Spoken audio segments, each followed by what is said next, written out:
Assalamualaikum dan salam sejahtera. Kita bersama lagi dalam ruang bicara yang dibawakan kepada anda tentunya di Bernama TV, dan kita masih lagi akan memberikan tumpuan kepada konflik yang berlaku di Palestin khususnya, dan tentunya lah apa yang berlaku di Palestin itu telah pun dapat kita ikuti dengan begitu meluas melalui pelbagai media yang dipaparkan. Dan tentunya daripada peristiwa-peristiwa yang berlaku di Palestin ketika ini, ianya mendapat simpati yang cukup tinggi sebenarnya daripada rakyat Malaysia sendiri. Banyak pihak yang ingin menghulurkan derma bantuan dan sebagainya, dan inilah isu yang akan kita bincangkan bersama dengan dua tetamu yang sudah pun bersiap sedia, seorang di studio bersama dengan saya dan seorang lagi insya-Allah akan kita hubungi melalui kemudahan Skype. Baiklah, topik yang kita pilih hari ini di ruang bicara ialah tabung Palestin, kutipan ikhlas atau tipuan terkelas. Ini sesuatu yang cukup penting dan menarik sebenarnya. Dan tetamu yang sudah pun bersiap sedia bersama saya di studio, kita ingin mengucapkan jutaan terima kasih dan selamat datang semula kepada tetamu yang cukup saya hormati sebenarnya, yang berbahagia Encik Kamal Afandi Hashim yang merupakan penganalisis jenayah. Jadi Kamal, apa khabar? Alhamdulillah. Selamat Hari Raya. Selamat Hari Raya. Belum terlewat sebenarnya kan? Belum sebenarnya kan. Dan kita juga ada seorang lagi tetamu yang akan kita hubungi seperti yang saya katakan melalui kemudahan Skype, iaitu yang berbahagia Tuan Haji Kamarul Zaman Syahrul Anwar yang merupakan Ketua Pegawai Eksekutif Humanitarian Care Malaysia ataupun MyCare. Dan sebenarnya seperti biasalah, kami juga sebenarnya ingin mendengar pandangan dan juga pendapat anda berkaitan dengan isu ini. Jadi kalau anda ingin melontarkan persoalan, pertanyaan ataupun memberikan pandangan dan juga pendapat, jangan lupa dua talian telah pun kami sediakan kepada anda di 0326979767 dan juga 0326979768. Dan seperti biasa jugalah anda boleh mengikuti kami sebenarnya secara live di FB dan juga di YouTube Bernama TV. Baiklah, Kamal, ini sesuatu yang sering berlaku sebenarnya, dan kita sesungguhnya mempunyai rakyat Malaysia yang cukup orang kata sensitif dengan peristiwa-peristiwa yang berlaku, terutamanya yang melibatkan rakan-rakan kita umat Islam. Apa yang berlaku ketika ini di Palestin merupakan sesuatu yang sentiasa diberi perhatian oleh rakyat Malaysia secara keseluruhannya. Dan apabila peristiwa di Palestin ini meletus lagi, dan kita lihat sendiri bagaimana penderitaan rakan-rakan kita di Palestin, ramai di antara kita yang sudah pun merasa kita perlu melakukan sesuatu, kita perlu memberikan sesuatu kepada mereka. Tetapi barangkali dalam situasi seperti ini, apa yang perlu dilihat oleh rakyat Malaysia yang ingin menderma misalnya, ingin memberi bantuan dan sebagainya. Jadi pandangan Kamal. Tepat sekali. Kalau kita cakap pasal prihatin, rakyat Malaysia sentiasa prihatin pada bencana awam, pada kejadian perang, pada penindasan yang berlaku sama ada dalam atau luar negara. Walaupun jarak itu jauh, tetapi ini tidak bermakna bahawa semangat kita jauh.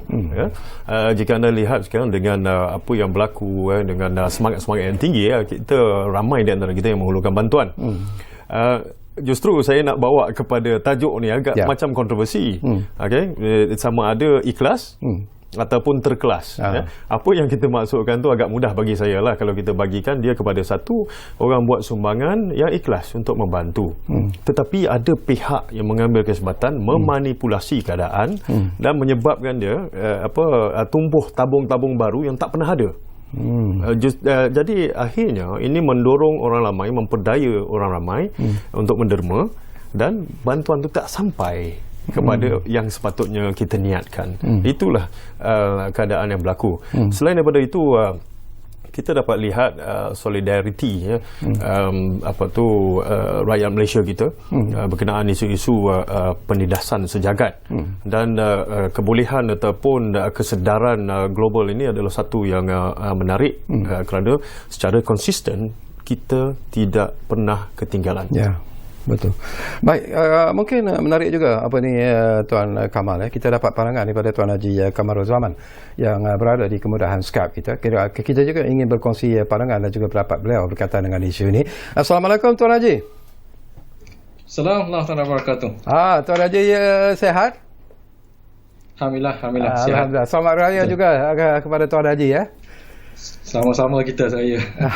Okey, Tuan Haji, kita bercakap tentang apa yang sedang berlaku di Palestin dan tadi pun Tuan Kamal juga menyentuh tentang betapa prihatinnya rakyat Malaysia untuk membantu saudara-saudara kita yang sedang menghadapi pelbagai masalah di Palestin sekarang ini disebabkan oleh apa yang dilakukan oleh pihak Zionis Israel itu.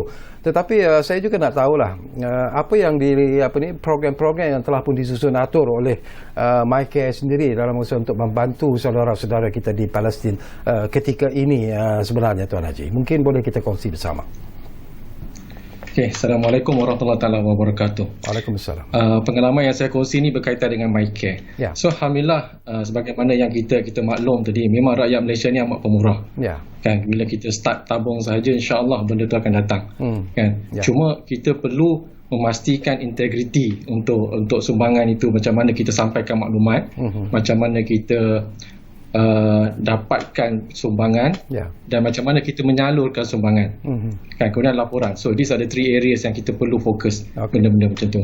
So MyCare, alhamdulillah kami ditubuhkan pada tahun 2010 atas nama Aqsa Sharif pada ketika itu.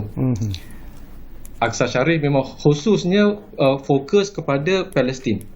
Tetapi dalam tahun 2012 berlaku isu Syria, berlaku isu yang pelarian ramai-ramai kemudian di Iraq, kemudian seterusnya dengan berlaku di Rohingya dan kini terakhir di Yaman.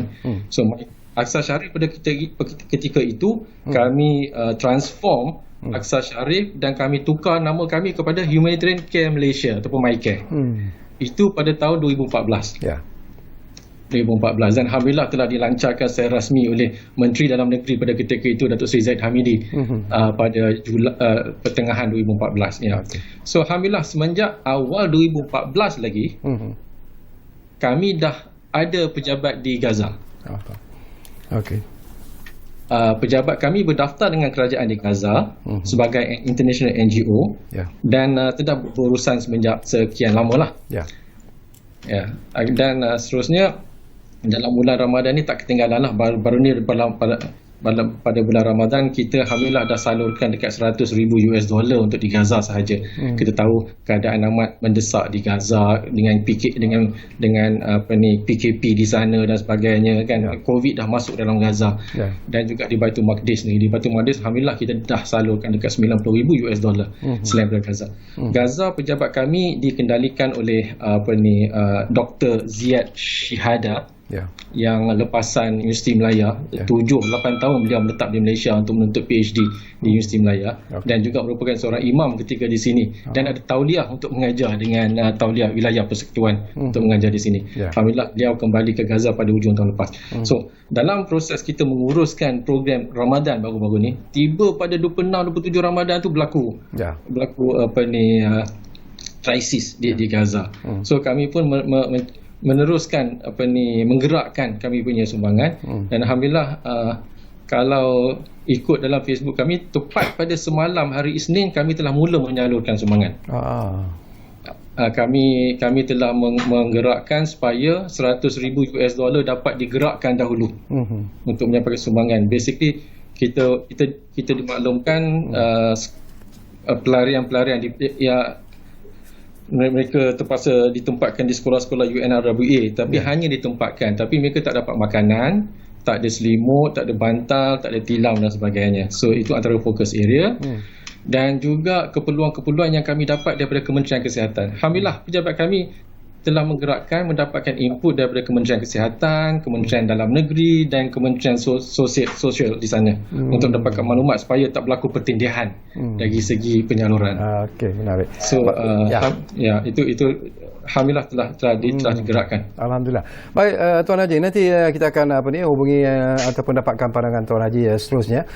Saya juga nak dapatkan pandangan Kamal daripada apa yang disebut oleh Tuan Haji Kamarul tadi malam. Kita merasa bersyukurlah tentang apa yang dilakukan oleh MyCare, dan sesungguhnya lah ini jugalah menjadi harapan kita sebenarnya, supaya setiap sumbangan yang dibuat itu biarlah sampai kepada target yang diinginkan.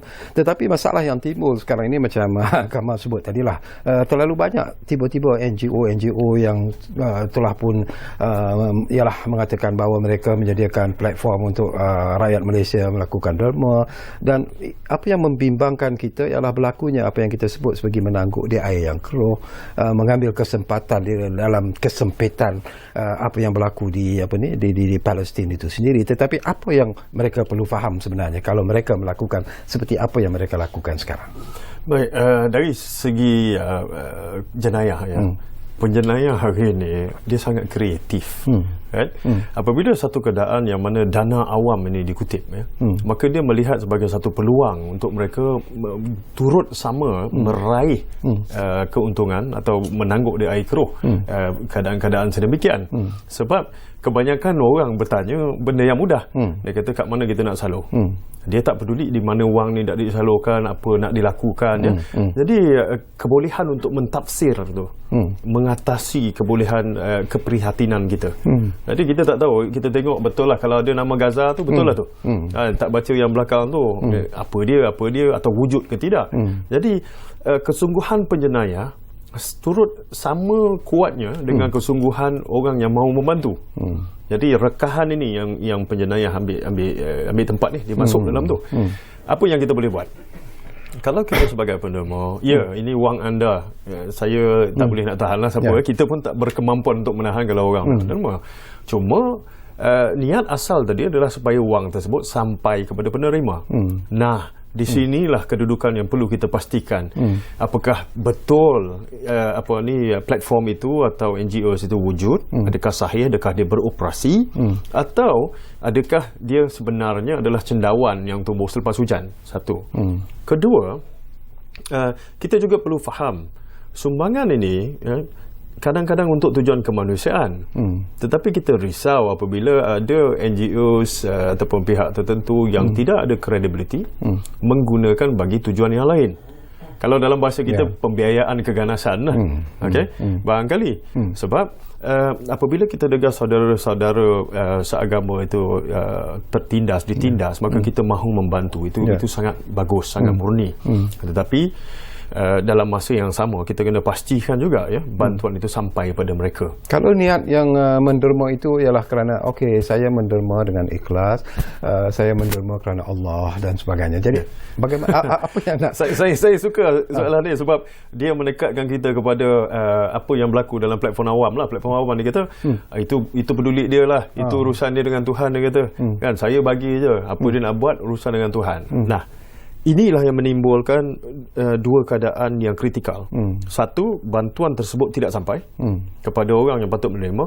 Dia nak selimut, tak dapat selimut. Dia nak bekalan perubatan, tak dapat. Dia nak makanan, tak dapat. Seolah kita melanjutkan penderitaannya. Yang kedua, sumbangan tadi pergi kepada pihak-pihak yang berkepentingan dalam keadaan genting itu. Maknanya barangkali kita sebenarnya tak tahu kepada siapa kita bagi ni. Sebab kalau kita cakap kepada kerajaan Palestin, kita ada parti dia memerintah, kemudian dia juga ada parti pembangkangnya, kemudian dia ada serpihan-serpihan yang bergerak tu seperti mana lain-lain negara. Pergolakan ini bukan saja masa Palestin, tetapi masa Bosnia dulu pun berlaku juga kutipan-kutipan derma, tetapi akhirnya tak sampai. Mereka tetap sejuk beku musim sejuk tu, dan tidak ada bantuan sampai. Maka wajar untuk kita, walaupun niat tadi bagus, dia kata ini urusan orang tu dengan Tuhan. Anda harus faham bahawa apa yang saya Syarkawi dan tim malam ini bercakap ialah salah satu kali kaedah untuk memberitahu kepada anda. Ini juga urusan Tuhan memberitahu bahawa kita harus sedar dan niat itu harus kita harus menjalankannya, mencari susu galonnya sehingga sampai pada orang tu. Barangkali ini salah satu peringatan daripada Tuhan juga. Supaya selama ini jangan berlepas tangan, jadi bagi dah kerana Tuhan. Kan? Saya minta maaf, itu pandangan peribadi saya. Kalau silap, itu silap saya lah. Bagi saya, jika kita bertanggungjawab, maka kita harus memastikan setiap wang itu sampai. So macam mana kita nak tahu? Accountability. Satu, kita ada beberapa ruang untuk menyemak sebenarnya NGO ni yang mana satu, yang mana yang tulen, mana yang samaran. Ini kita boleh dapatkan secara langsung daripada SSM misalnya, Suruhanjaya Syarikat Malaysia. Kerana ada yang didaftarkan sebagai syarikat. Maka anda boleh semak ruangan SSM ataupun e-info, SSM e-info, electronic info. Di situ anda boleh dapatkan nama-namanya. Kadang-kadang dia syarikat, tapi dia buat aktiviti NGOs. Kemudian ada NGO-NGO yang kita juga boleh lihat menerusi Jabatan Pendaftaran Pertubuhan, ROS, Registrar of Society. Anda boleh pergi kepada ruang search di situ, kemudian masukkan namanya, ya, dan anda akan dapati nama penuhnya lah. Kalau ada dia akan tulis sana aktif. Kalau tak ada memang tak ada lah situ, ya. Jadi ini adalah salah satu langkah-langkah kawalan untuk kita memastikan bantuan yang kita bagi itu sampai kepada orang berkenaan, sasaran tu. Kemudian kita juga ada saluran-saluran khusus, misalnya terbitkan oleh media ada credibility, juga saluran-saluran yang khusus dibuat, misalnya Wisma Putra contoh, ya, ataupun Kerajaan Malaysia, maka itu tidak adalah was-wasnya. Mereka tahu mana mereka nak sampaikan. Yang kita khawatir ni, Syakawi bagi RM1, okey, tolak management fee pengurusan apa semua, 20% je sampai.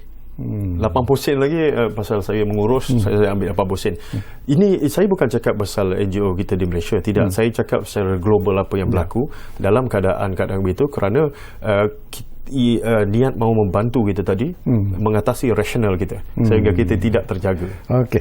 Kita akan sambung lagi, tapi kita ambil dulu satu panggilan yang ada di talian kita sekarang ini. Encik Abdullah Osman dari Seremban Negeri Sembilan, difahamkan sudah pun bersiap sedia di talian kami sekarang ini. Assalamualaikum Encik Abdullah. Waalaikumsalam Datuk. Ya. Dan juga ahli panel, ya. Ya. Ini satu ketika dulu ada saya terbaca lah, duta Palestin ke Malaysia ada buat statement mengatakan bahawa duit sumbangan tidak sampai, berjuta-juta ringgit pula tu. Dikatakan NGO yang pungut dari rakyat Malaysia tiris dan tak sampai langsung. Tak sampai langsung, dan mungkin tiris di tengah jalan ataupun orang tengah di sana. Dan juga tentang ini tak heran lah, kerana duit umrah pun orang sapu. Jadi soalan kedua saya, bumi Palestin ini sendiri ada dua penempatan dan juga politik, iaitu West Bank, tebing barat, dan lagi satu ialah di Gaza, Fatah dan Hamas. Jadi boleh beri pencerahan? Terima kasih. Baik, terima kasih banyak-banyak Encik Abdullah Osman dari Seremban Negeri Sembilan. Menarik sebenarnya persoalan yang anda bangkitkan, tapi seperti biasalah, sebelum saya hubungi Tuan Haji Kamarul Zaman, kita akan berehat dulu buat seketika. Dan kepada anda, saya percaya anda juga mungkin ingin melontarkan persoalan-persoalan menarik, pertanyaan-pertanyaan dan sebagainya. Jadi guna dua talian yang kami sediakan kepada anda, 03-2697-9767, 03-2697-9768. Kita rehat dulu seketika sahaja.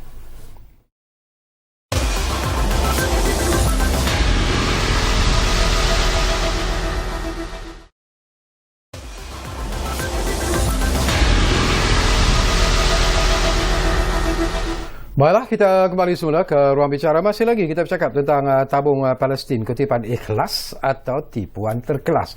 Baik, saya juga dah dapat pandangan semula kepada Tuan Haji Kamarul Zaman Syahrul Anwar dari MyCare. Barangkali Tuan Haji, ramai jugalah yang ingin mengetahui sebenarnya begitu lama sebenarnya MyCare dikaitkan dengan apa yang berlaku di Palestin, bantuan yang sentiasa diberikan oleh MyCare. Mungkin kita boleh berkongsi sesuatu yang penting juga Tuan Haji, bagaimana proses bantuan itu dilaksanakan oleh MyCare supaya ianya sampai kepada matlamat yang ingin dituju itu sebenarnya, Tuan Haji. Okay, saya tertarik dengan penyampaian tadi berkaitan dengan cara-cara NGO itu dilaksanakan, diuruskan ataupun dari sudut pendaftaran. Dan satu dari segi dengan Suruhanjaya Syarikat Malaysia, dan satu lagi dengan pertubuhan ROS, dan satu lagi mungkin dengan bahagian undang-undang Jabatan Perdana Menteri, atau dengan foundation dan sebagainya. So kita, the accountability is jatuh balik kepada NGO itu untuk membuktikan ke mana dan bagaimana kewangan itu dikutip dan bagaimana dana itu disalurkan. So that is the responsibility, tanggungjawab NGO itu untuk memastikan dan menjelaskan.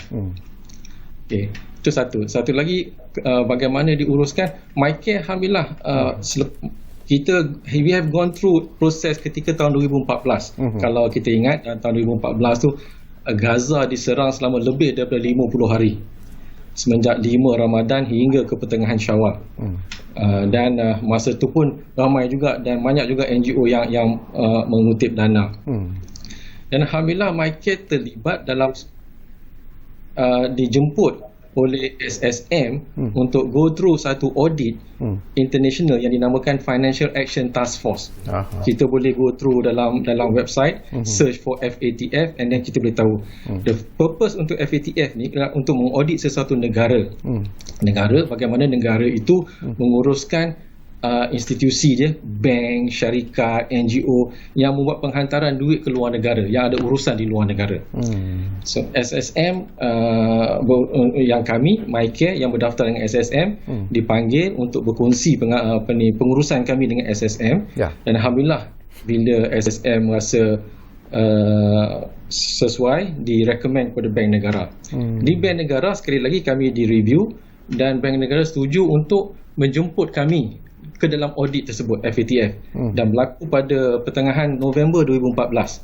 Kita diinterview dalam satu bilik oleh lebih kurang 7 hingga 10 wakil-wakil antarabangsa, Australia, Spain, US dan sebagainya yang mewakili FATF. The purpose of FATF ni untuk macam Tuan Haji tadi cakap tentang AMLA, Anti-Money Laundering Activities dengan Financing Terrorism. So bagaimana Malaysia as a country menguruskan, dan semua yang terlibat tu kena buktikan dan kena paparkan apa yang aktiviti-aktiviti yang diorang buat. So MyCare alhamdulillah daripada pengalaman audit, daripada sharing, alhamdulillah selepas itu mendapat pengiktirafan daripada bank negara mengatakan terima kasih kerana terlibat dalam audit mewakili Malaysia, mewakili SSM pada ketika itu. So pengalaman yang kita belajar through that interview, bagaimana kita identify siapa rakan pelaksana kita, siapa rakan-rakan pelaksana kita, penghantaran kita macam mana, dari sudut pelaksanaan the whole process, siapa penyumbang kita kena tahu dan identify siapa penyumbang kita. Adakah orang cuba nak buat AMLA punya aktiviti, duit dia nak sucikan duit bawa masuk, go through NGO dan hantar, ataupun kita kena pasti siapa penyumbang kita. So those are the pengalaman, persoalan-persoalan yang telah dibentangkan yang kita timbul dari situ. So antara soalan ketika itu tanya juga macam isu disebutkan tadi, isu Hamas disebutkan juga di Malaysia, bagaimana kita buat dan sebagainya. So one of our jawapan tu, as long as kerajaan Malaysia mengiktiraf sesuatu organisasi untuk menguruskan dana di Malaysia, kita bekerjasama dengan NGO, dengan badan yang diiktiraf tersebut.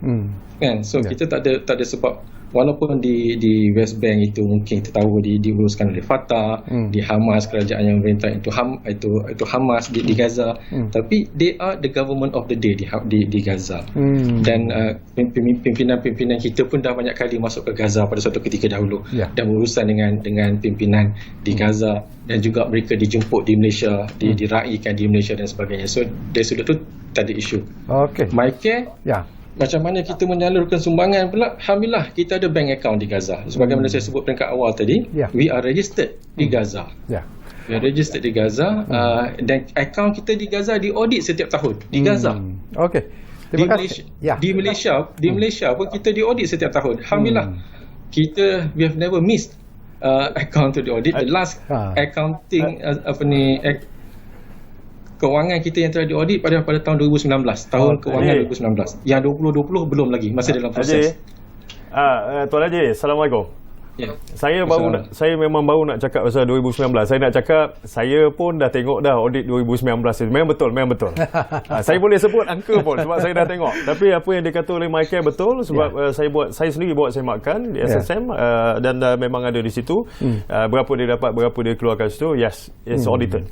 Okey, menarik. Alhamdulillah. Kita akan sembang lagi, tapi kita ambil satu lagi panggilan yang ada di talian kita, agak lama menunggu sebenarnya. Aizam dari Kuala Lumpur ada di talian kami sekarang ini. Assalamualaikum, Zam.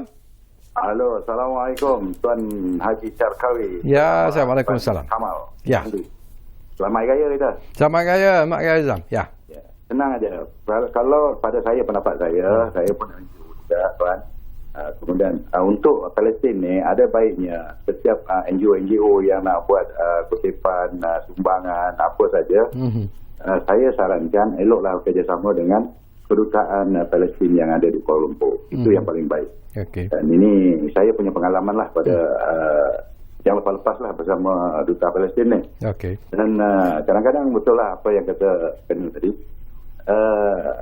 Ada NGO samaran ni. Ini yang masalah. Tapi apapun saya kira sejak ini alhamdulillah banyak yang buat secara jujur lah. Cuma pembahagian itulah. Janganlah keterlaluan buat kata panel tadi.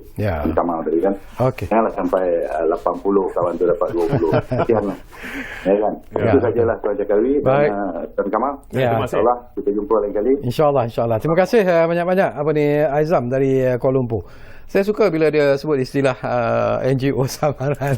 Barangkali agaknya dari segi akta, dari segi undang-undang. Saya tahu selaku penganalisis jenayah. Sebenarnya ada akta dan undang-undang yang mengawal sebenarnya aktiviti-aktiviti seperti ini sebenarnya yang boleh diambil tindakan undang-undang. Kalau kita tengok, saya tidak bercakap bagi pihak polis, tapi saya nak cakap apa yang mereka telah laporkan selama ni lah. Pihak polis memberitahu bahawa setiap kutipan ini hendaklah mendapatkan permit. Kalau kita lihat pula akta kutipan rumah ke rumah dan jalan ni, akta 200 Syarikawi pun tahu tapi tak mau sebut tadi kan. Akta 200 menduga saya akta 200 tu dia beritahu rayuan, pujuk rayu di jalan awam dari rumah ke rumah dia memerlukan permit. Ada dua interpretasi sini bahawa setiap kutipan memerlukan permit daripada polis. Dan satu lagi mengatakan keadaan itu adalah senyap, sunyi, the law is silent on. Macam mana? Adakah kita katakan SOCMED ni sebagai tempat awam? Ini yang menjadi pertelingkahan. Tetapi sebaiknya jika kita jujur, kita tidak perlu takut. Kita boleh apply permit kalau bukan satu keperluan. Boleh apply permit, kata tarikh sekian hingga sekian, kita akan dapatkan.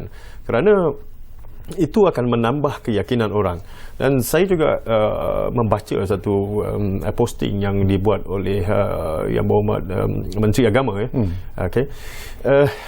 menyebut bahawa sekarang ni barangkali sedang melihat bagaimana untuk menjadikan mereka sebagai satu badan koordinasi bagi NGO ni. Ini satu langkah yang ke depan yang bagus. Kerana masyarakat perlu diberi satu wadah. Mereka tidak ragu ia akan sampai. Kan? Kalau tak, Syarikawi buat satu NGO, saya buat satu NGO, setiap ada isu kita pun roboh, kita pun tak ada accountability, kita pun tak sertakan tadi, dan kita mengambil manfaat daripada sana. Jadi inilah yang lebih menarik. Ini bukan saja dilakukan oleh generasi-generasi yang dewasa, tetapi ada juga NGO yang dianggotai oleh graduan-graduan, penuntut-penuntut, bekas penuntut pendidikan tinggi di Malaysia. Right? Jadi dia tu haluan Palestin dia buat. Saya juga semak. Saya tu tersentuh apabila mereka dalam kategori umur itu begitu celik tentang masalah yang berlaku dan bantuan yang boleh diberi. Sebab ramai di antara kita yang bercakap tentang masalah, berfikir tentang masalah tidak akan menyelesaikannya. Sebaliknya memikirkan bagaimana untuk menyelesaikan masalah adalah satu yang wajar kita lakukan sentiasa. Ini dia. Dia fikir masalah, kesian dia orang, kesian itu tak bawa kita ke mana. Kan? Jika selemah-lemah je kita boleh bantu sikit lah, RM1. Ada pula orang ni kalau dah ada 30 NGO ni macam mana? Kalau ada RM1 bagi-bagilah. Kan? Kalau tak, bagilah satu yang kita percaya, ini betul, yakin, ini selalu kita dengar ni. Jadi ini kita boleh bagi. Kalau tak, kita pecah-pecahkan. Sebab ada yang khusus kepada makanan, ada pula yang khusus kepada pendidikan, ada yang khusus kepada perlindungan, pakaian, perubatan. Jadi kita boleh bagi yang ni Global Peace Mission misalnya, misi kemanusiaan sejagat. Jadi dia nak buat apa? Dia buat ini. Ada sekolah Malaysia di sana, dibuat dengan dana daripada rakyat Malaysia. Jadi ada di sana. Ada greenhouse untuk tanam tanaman, untuk makanan mereka, sayur-sayuran yang dibuat dengan dana daripada Malaysia. So kita tengok yang ni khusus dia apa, khusus apa. Barangkali itu lebih mendekatkan kita. Okey, saya nak dapat pandangan Tuan Haji Kamaruzzaman jugalah. Dalam persoalan ini, Haji, ada juga pandangan dan juga pendapat. Saya juga dapat bertemu dengan NGO yang terlibat memberi bantuan kepada rakan-rakan kita di Palestin. Mereka mengatakan bahawa mungkin kita juga harus memikirkan secara serius sebenarnya di mana satu badan koordinasi sebenarnya perlu diwujudkan di Palestin dalam usaha untuk memberi satu jalan yang lebih mudah sebenarnya kepada NGO ini untuk menghantar bantuan mereka kepada satu badan khusus, dan badan inilah nanti yang mungkin akan menyebarkan bantuan-bantuan ini kepada sasaran-sasaran yang ditentukan. Apakah badan itu tidak wujud ketika ini sebenarnya di Palestin dan juga di tempat-tempat lain yang memerlukan situasi seperti ini sebenarnya, Ji? Pengalaman saya ke Gaza pada tahun 2013 dulu, kami bertemu dengan satu badan yang menguruskan NGO tersebut di Gaza. Cuma mungkin isu dia terpulang kepada networking yang mereka bina. Sebab Gaza tu luas dan setiap kawasan daerah ada NGO dia sendiri. So masing-masing merasakan sebab perhubungan dan networking yang telah diwujudkan oleh masing-masing NGO tu, diorang pergi independently.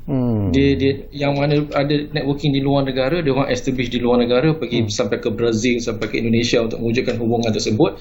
So mereka merasakan usaha mereka, they should be getting more. Sebab badan centralized tu ada tapi dia tak berapa kuat. Sebab mungkin terpaksa nak menguruskan pembahagian tersebut tadi. Saya tertarik juga tentang perlu wujudnya contoh charity commission dekat Malaysia ni. Yang sebagaimana terdapat di UK, sebagaimana dapat di Qatar, Kuwait, Singapura. Sebab di situ wujudnya badan pengawasan NGO dan sudah apa pun. Kami pernah terlibat dalam satu round table discussion ketika Datuk Seri Wan Azizah, Menteri Wanita, di bawah Yayasan Kebajikan Negara. Mereka telah mengadakan satu round table discussion dan kami terlibat dalam perbincangan tersebut. Bagaimana perkongsian NGO dan badan-badan pendaftaran tadi. Satu perkongsian yang saya amat tertarik daripada wakil ROS.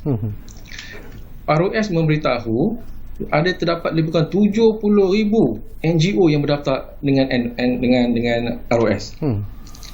Dan daripada 70,000 tadi tu, 20,000 lebih yang terlibat dalam mendapatkan sumbangan masyarakat. Cuma macam mana nak mengawas, macam mana nak melihat jalan gerak kerja dan NGO itu satu yang boleh diberi perhatian dan boleh dipertingkatkan lagi dari sudut pengurusan dan dari pihak kerajaan. So itu satu antara perkara yang mungkin boleh diusahakan supaya semua akan diawasi oleh satu badan rather than ROS dengan ROS, ROC dengan ROC, bahagian undang-undang Jabatan Perdana Menteri dengan bahagian Jabatan Perdana Menteri.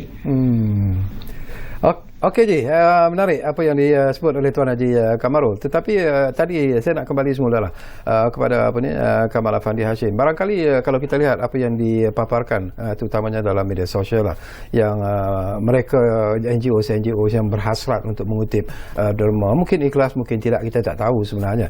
Tetapi kadang-kadang visual yang dipamerkan juga adalah visual yang lama sebenarnya, yang tidak ada kena-mengena dengan apa yang sedang berlaku di Palestin, sebagai satu contoh dalam usaha untuk mendapat simpati masyarakat untuk menderma dan sebagainya. Jadi bukankah masanya sudah sampai barangkali pihak penguatkuasa sendiri, mungkin PDRM sendiri, tak tahulah, perlu mengambil satu tindakan yang lebih tegas untuk mengawal aktiviti sehingga nanti kalau dibiarkan akan berlaku semacam scam pula melalui media sosial. Jika ia satu scam media sosial, itu undang-undang telah ada untuk mengambil tindakan terhadap mereka. Siasatan boleh dibuat di bawah Akta Komunikasi Multimedia atau lain-lain mendatangkan gambaran. Yang menjadi masalahnya apabila kebolehan menggunakan internet itu dia menyebabkan orang mencari jalan bagaimana untuk menaikkan sentimen awam, sehingga mendatangkan kacau bilau. Ini yang risau. Saya tengok 2 hari lepas, video itu adalah video berkenaan dengan kartel dadah, tapi dimasukkan dalam Palestin. Beginilah rejim. This misinformation adalah salah satu masalah yang kita buat. Kemudian diikuti dengan sila dah menderma apa semua. Yang ini adalah satu yang tak betul. Yang kedua, misinformation juga boleh mendatangkan lama-lama sanitization. Kita dah terlampau masa dah tak ada apa dah, ya. Ini sangat bahaya. Ya, betul, ia sentiasa dipantau, dan dalam keadaan-keadaan tertentu tindakan memang diambil oleh kerajaan kita terhadap mereka yang melakukan ini, walaupun bukan atas dasar kutipan yang tidak sah ataupun penipuan tadi, tetapi atas dasar penggunaan rangkaian tidak wajar misalnya, dan begitulah keadaan selanjutnya.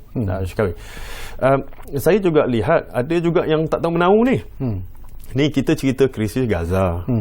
Kalau dia cakap pasal Hamas, dia cakap pasal Fatah, iyalah betul lah tu, kan.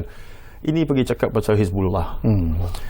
Kalau geografi pun fail, tak payahlah cakap pasal krisis antarabangsa tu, kan. Antara tebing barat dengan Gaza ni, kemudian dia sendiri tak tahu Hizbullah tu apa. Kita kena sokong dia orang yang sedang melindungi rakyat Palestin ni di kawasan mereka, bukanlah Hizbullah. Yang mereka tu di Syria. Kalau kita cakap tentang Iran, jadi kita cakap tentang Gaza tepi barat ini, seperti Haji Kamrul Zaman tadi kata, ada Fatah, ada Hamas.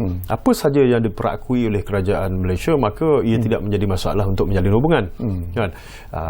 Jadi pertimbangan yang kita nak ni, intipatinya, apa saja yang kita nak bantu hendaklah sampai kepada orang yang dimaksudkan, kan.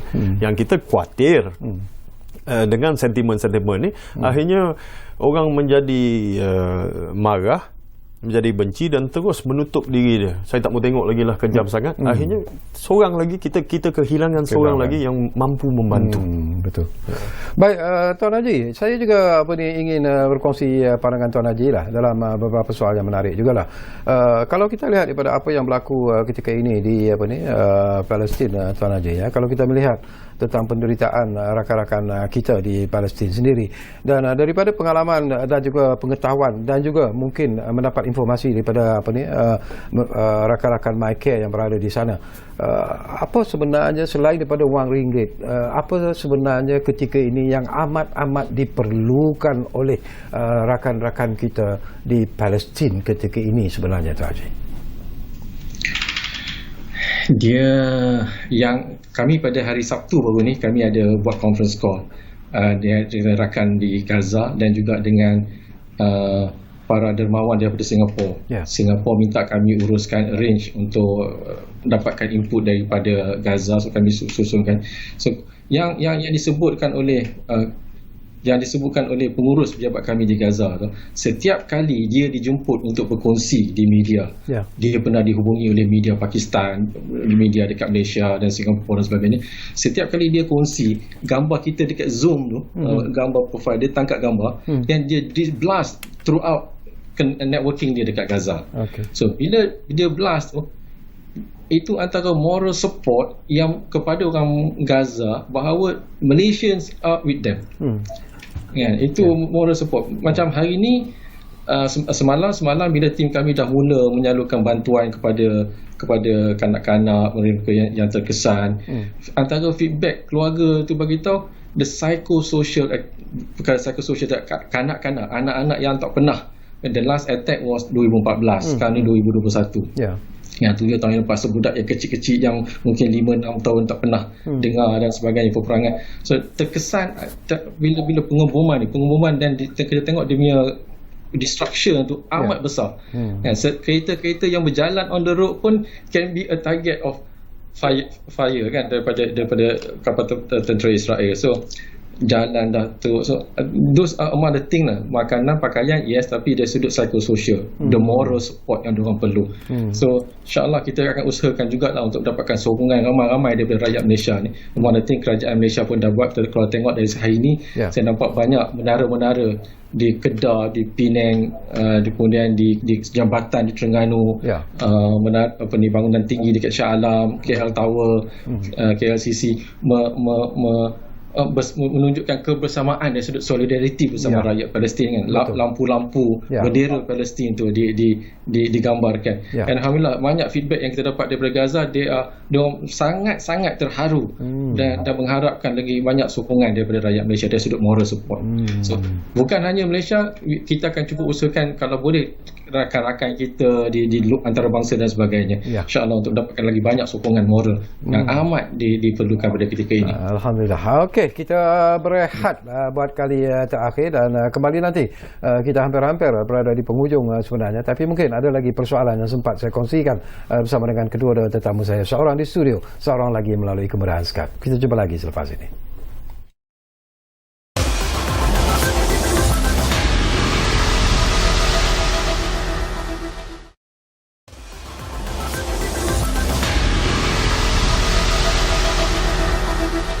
Baiklah, terima kasih banyak-banyak kerana masih lagi bersama kami di ruang bicara ini. Masih lagi bercakap tentang tabung Palestin, kutipan ikhlas atau tipuan terkelas. Baik, Tuan Kamal. Kadang-kadang bila kita renung-renung dengan apa yang sedang berlaku ketika inilah, rasa simpati yang begitu mendalam yang kita tunjukkan, yang kita pamerkan, yang kita tunjukkan kepada rakan-rakan kita di Palestin. Mungkin ada pihak juga yang merasa tidak suka, dan kita dengar ada cerita-cerita yang mengatakan bahawa Israel pun tak suka dengan apa yang kita lakukan, malah isytihar perang lah, nak attack negara kita, Turki, Qatar dan sebagainya. Tapi saya tahu itu semua lebih kepada mana kata dia koyak lah. Maknanya dia dah koyak lah. Jadi pandangan tapi kepada rakyat Malaysia sendiri ini pun penting juga, yang mengambil kesempatan di atas kesempitan yang berlaku di Palestin itu. Mendalam soalan ni ada dua bahagian. Tidakkah mereka itu juga kita anggap sebagai pengkhianat sebenarnya? Ya, tepat. Saya bagi yang kedua tu dulu lah. Orang-orang yang menipu rakyat kita, kononnya mereka mengutip derma untuk rakyat Palestin, dia buat NGO dengan tujuan memperdaya rakyat Malaysia. Ini pengkhianat, ini tali barut bagi rejim Zionis. Kerana anda memanjangkan penderitaan yang ditanggung oleh rakyat Palestin. Yang tipu tu. Okay? Kemudian kepada soalan pertama tadi, the threat. Pada setiap masa mana-mana negara memang menghadapi ancaman-ancaman tertentu, ya. Sama ada ancaman daripada dalam atau luar negara, ya. Dan mereka Malaysia juga tidak terkecuali. Cuma apabila saya melihat lantunan ataupun perbuatan ataupun action yang dibuat oleh pihak berkuasa, ya, sama ada dalam ini Polis Diraja Malaysia maupun Angkatan Tentera, mereka sentiasa dalam keadaan siap siaga, kan. Mujurlah di Malaysia ni ada akta rahsia rasmi. Kadang-kadang pihak berkuasa, kita faham, dia tidak boleh mendedahkan tindakan ini ambil. Tahu-tahu keluar surat khabar dapat tangkap yang ini, dapat tangkap yang ini. Itu antara kekesanan tindakan yang diambil oleh pihak berkuasa. Dan baru-baru ini yang dihormati Tan Sri Ketua Polis Negara juga, Ketua Polis Negara juga menyatakan bahawa pihak Polis Diraja Malaysia telah pun bersedia, sentiasa siaga untuk menangani apa-apa ancaman yang berlaku. Jadi kita tidak perlu buat spekulasi lah, kan. Kalau diorang ni jenis yang macam kita lah, macam kita, saya Kamal Effendi dan juga Syarkawi, jadi mungkin kita boleh beritahu, oh saya dah buat ini, saya dah buat ini, tapi intelijen bukan bergerak dalam keadaan itu. Ada perkara yang dibuat di belakang tabir bagi memastikan kita dapat tidur lena setiap malam. Dan sebab itu kita harus menghargai dan wajib menghargai pihak berkuasa kita seperti Polis Diraja Malaysia, juga pihak Angkatan Tentera, ya. Kerana kita dapat sleep soundly dengan izin atas usaha yang dilakukan yang tidak pun kita lihat. Halimunan tindakan dia. Tapi berbalik kepada yang kedua tadi, tolonglah. Kalau anda tahu apa-apa kutipan dibuat dalam bentuk-bentuk yang sebenarnya salah guna sentimen dan keprihatinan rakyat, tolong laporkan kepada pihak berkuasa. Jika anda turut menikmatinya, anda adalah sebahagian daripada masalah, anda adalah tali barut dan anda adalah pengkhianat kepada rakyat Malaysia dan rakyat Palestin. Keras juga tu. Okey, Tuan Haji Kamarul, ini soalan yang terakhir lah sebelum kita berpisah dari udara. Bila agaknya ataupun tergerak, mungkin sudah pun tergerak hati Tuan Haji lah sebenarnya, barangkali untuk turun ke Gaza, melihat sendiri apa yang berlaku di sana, dan barangkali juga mungkin lebih ramai lagi NGOs dari Malaysia ini yang akan turun ke Gaza nanti, dan ini mungkin akan memberikan semacam satu semangat baru sebenarnya kepada rakyat Palestin dalam menghadapi dugaan yang begitu hebat, dugaan dan juga cabaran yang begitu dahsyat yang sedang mereka hadapi ketika ini. Tuan Haji. Memang menjadi impian ramai aktivis kemasyarakatan untuk dapat ke Gaza sebenarnya. Cuma keadaan pada ketika ini tidak mengizinkan. Betul. Satu, COVID tadilah. Kemudian yang suasana sekarang. Kalau tak silap saya, kali terakhir rakyat Malaysia ke Gaza mungkin 2019 atau 2018 diuruskan oleh NGO yang berpengkalan di UK. Juga keterlibatan kami dengan Freedom Flotilla Coalition, kalau pernah dengar, yang Dr. Fauzia pernah ditahan di atas kapal Women's Boat to Gaza pada tahun 2011. Kemudian pada tahun 2018 Prof. Dr. Fandi TNC dekat Uniza ditahan juga di penjara Israel selama 24 jam di atas kapal Al-Auda, yang bersama-sama keterlibatan kami dengan NGO antarabangsa, UK, Spain, Canada, dan juga anggota-anggota yang bukan beragama Islam sebenarnya, bersama-sama naik kapal untuk masuk ke Gaza, tapi disekat pada peringkat akhirnya oleh Israel, kan, ditangkap dan dimasukkan dalam penjara untuk 1 malam. Itu antara usaha-usaha untuk masuk melalui laut. Udara sudah tentu tak ada. Dia punya airport bom pada awal tahun 2000 lagi. Kemudian jalan darat the only cara untuk masuk adalah melalui pintu Rafah. Itu pun kena pergi ke Egypt dulu. Masa kami pergi tahun 2013 dulu, daripada Cairo untuk ke Rafah, ambil masa 5 jam pada ketika itu.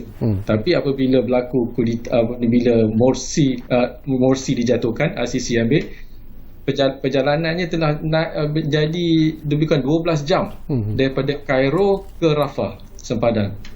So kalau insya-Allah memang ramai yang anak-anak muda kita yang terlibat dalam bidang-bidang kemanusiaan ini, memang one of their benda yang dia nak masukkan dalam CV atau satu pengalaman yang luas is to be dekat Gaza, insya-Allah, untuk melihat sendiri dan bantu. Sebab memang untuk mendapatkan sokongan moral, untuk diberi sokongan moral kepada mereka yang terkesan di Gaza itu amat-amat diperlukan pada ketika ini. Betul. Baik, terima kasih banyak-banyak Tuan Haji Kamaruzzaman kerana sudi bersama kami di ruang bicara ini, dan insya-Allah dalam masa yang terdekat ini kita bersama lagi Tuan Haji, kerana saya percaya bahawa apa yang berlaku di Palestin ini merupakan satu episod yang bukan pendek, tetapi mungkin akan berpanjangan dalam jangka masa yang mungkin membolehkan kita lagi untuk bercakap tentang isu ini dari masa ke semasa. Jadi selamat berjuang kepada Humanitarian Care Malaysia, MyCare, dan setinggi-tinggi terima kasih kepada Tuan Haji kerana sudi bersama kita. Baik, di penghujung ini barangkali Kamal, kita tahu isu ini tidak akan selesai dalam jangka masa yang singkat sebenarnya, tetapi kita harus tabik kepada Yang Amat Berhormat Perdana Menteri, kerana Yang Amat Berhormat Perdana Menteri juga memberikan satu statement yang cukup tegas. Dia mahu supaya seluruh dunia menumpukan perhatian kepada apa yang berlaku di Palestin. Kita mengharapkan PBB, mungkin harapan akan tinggal harapan.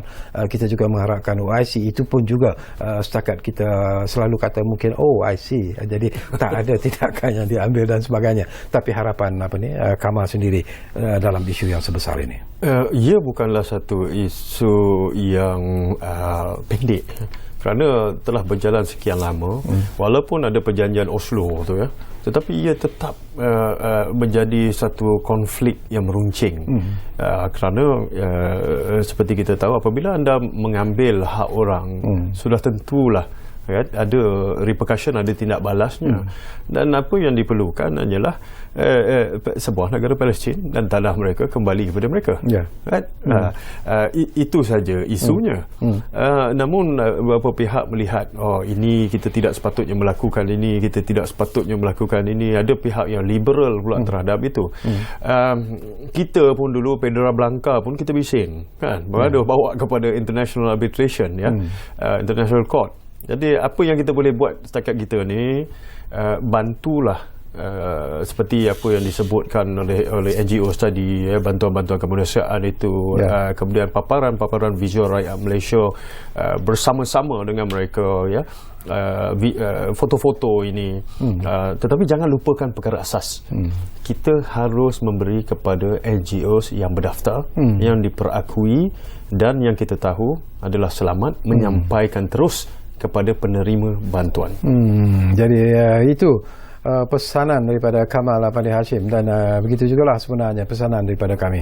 Kita hargai apa yang ada dalam hati kecil anda untuk memberi bantuan, untuk memberi derma, untuk membantu rakan-rakan kita di Palestin. Tetapi biarlah ianya dilakukan mengikut tabung Palestin yang sah, yang sahih dan yang dibenarkan. Kerana sesungguhnya lah seperti apa yang disebut oleh Tuan Kamal tadi, sekiranya kita juga membantu kumpulan-kumpulan yang hanya ingin mengambil kesempatan daripada kesempitan yang dihadapi oleh mereka yang berada di Palestin, ini merupakan sesuatu yang amat buruk kesannya. Terima kasih kepada anda yang menumpukan perhatian bersama kami di Ruang Bicara ini, dan insyaAllah seperti yang selalu kami janjikan kepada anda, Ruang Bicara akan terus berbicara bersama anda dari masa ke semasa. Sementara itu jangan lupa, kita masih lagi berjuang menentang COVID-19. Kita jaga kita jaga keluarga kita, dan kita jaga negara kita. Jumpa lagi.